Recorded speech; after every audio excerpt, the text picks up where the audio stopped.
Guys, welcome back to the Programming Guide channel. In today's video, I'll be showing you how to hide linked devices on WhatsApp.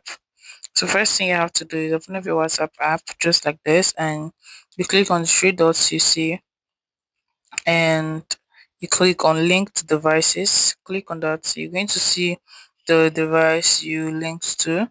Once you press, you're not going to see any option of hide.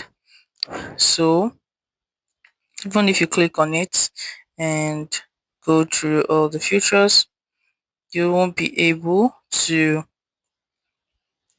hide the linked devices.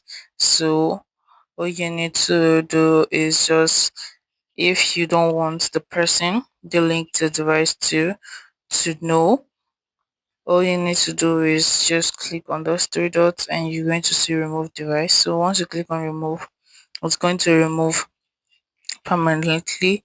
It's no longer going to be linked to the account, and the device won't be able to access your WhatsApp anymore. So there's no option for to hide linked devices on WhatsApp. If you find this guidable, give it a thumbs up and equally subscribe to get my tips like this. Thanks for watching, guys. That's my next video. Bye.